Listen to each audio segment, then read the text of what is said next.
dengan Bu Evi dan Pak Latu ya telah menyelesaikan ekspos naskah akademik ketenaga kerjaan pada hari ini yang merupakan raperda inisiatif dari DPRD, dan Komisi 4 telah mengantarkan naskah akademik ini kepada pimpinan DPRD karena surat tugasnya dari pimpinan DPRD untuk menjadi bahan pembahasan di pansus atau di Bamperda nantinya kaitan dengan raperda ketenagakerjaan menjadi perda di Kota Bekasi ini.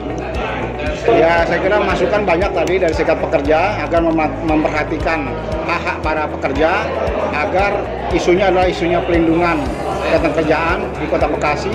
Dari Apindo adalah bagaimana jangan sampai memberi perda ini membebani para pengusaha, dan untuk masyarakat isunya adalah bagaimana masyarakat untuk lowongan kerja ya ini dikhususkan kepada para warga Bekasi yang berKTP Kota Bekasi ya, sehingga dari Kadisnaker ya agar naskah akademik ini disesuaikan dengan nomenklatur terbaru seperti tenaga kerja Indonesia TKI menjadi pekerja migran ya, sehingga ini kita minta perguruan tinggi akademisi menyempurnakan draft naskah akademik ini sebelum diberikan kepada DPRD ya, menjadi naskah akademik dan dokumen yang akan dibahas di pansus nantinya.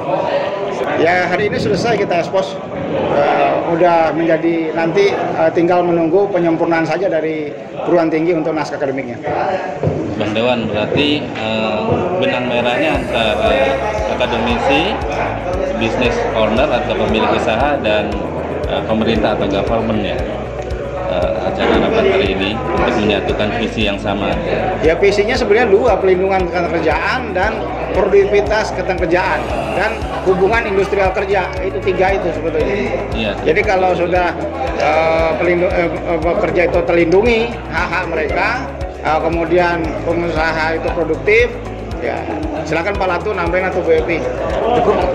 Ya, persoalan kan banyak berkaitan dengan pelindungan ketenagakerjaan. Nah, makanya kita berharap raperda ini menjawab tentang pelindungan ketenagakerjaan itu. Ya, yang serius kan pelindungannya. Jadi pekerja ini kan berkaitan dengan kesejahteraannya, ya upah, ya sekarang ini kan upah minimum sektoral. Ya, ini kan masih banyak persoalan berkaitan dengan formulasi upah tersebut. Gitu. Kalau Bang Latu tadi belum sempat dibahas. Cukup. Kendalanya apa Bang Latu? Saya nih. Iya. Tadi sebenarnya disampaikan oleh ketua udah cukup komprehensif ya. Cuma kalau dari highlightnya saya, NA-nya itu belum ada perbandingan antara UU yang lama ketenagakerjaan dengan UU Cipta Kerja.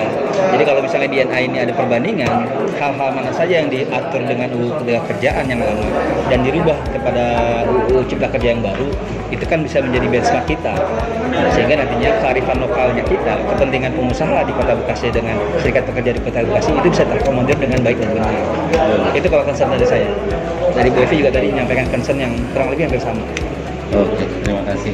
Baik sahabat Fakta TV, faktaintegritas.id, bersama saya kita ingin menggali informasi tentang hasil dari rapat Komisi 4 DPRD Kota Bekasi dalam menggelar rapat ekspos naskah akademik. Assalamualaikum warahmatullahi wabarakatuh. Waalaikumsalam warahmatullahi wabarakatuh. Dengan Bapak Abdurrahman. Bapak Abdurrahman Ya. Sebagai apa Pak di Mitra Karya? Saya Dekan Fakultas Ekonomi dan Bisnis. Tadi apa saja Pak yang telah dieksplor dari naskah akademik?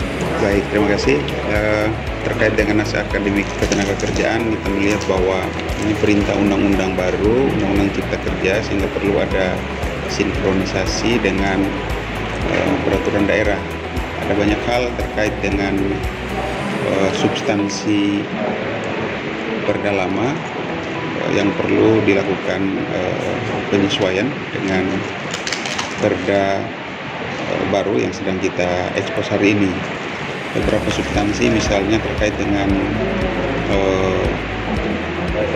hak buruh saat ini untuk menjadi karyawan, menjadi buruh di perusahaan diwajibkan untuk harus memiliki skill khusus sesuai dengan kebutuhan industri, sehingga ada 3 ketentuan yang diatur di dalam Undang-Undang Cipta Kerja.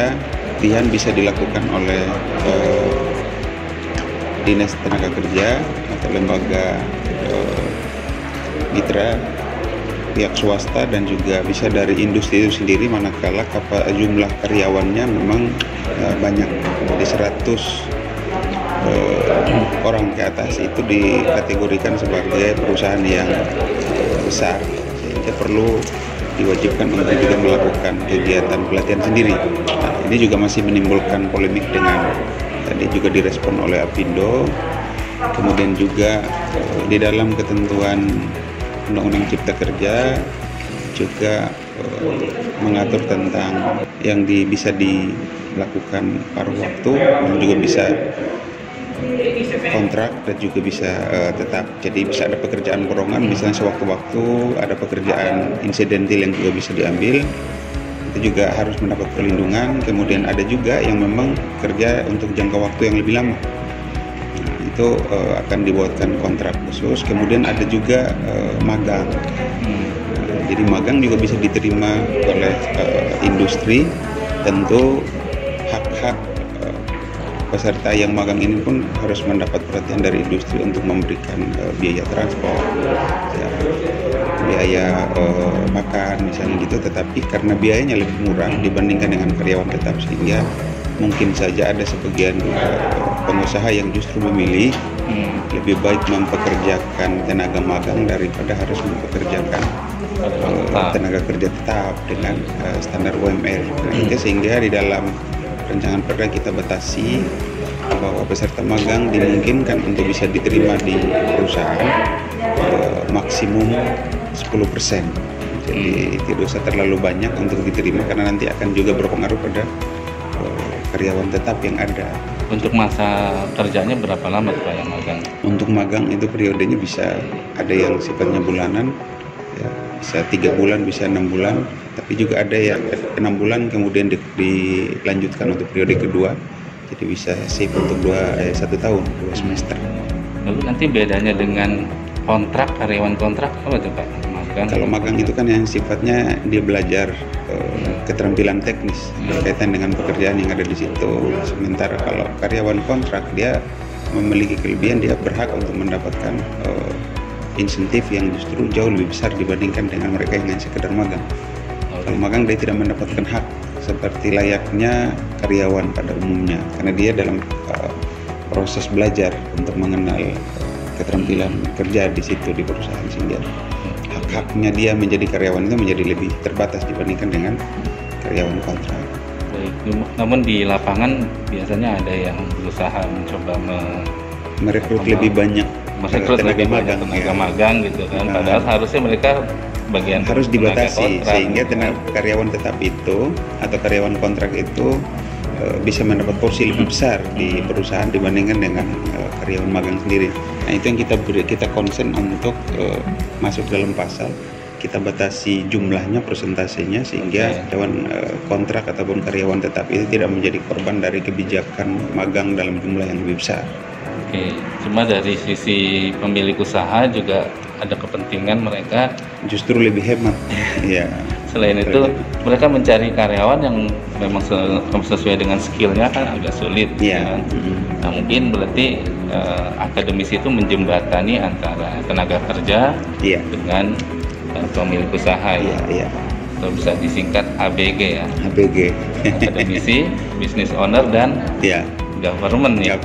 Atau pemerintah. Baik, terima kasih Pak atas waktunya. Terima kasih Pak Rektor.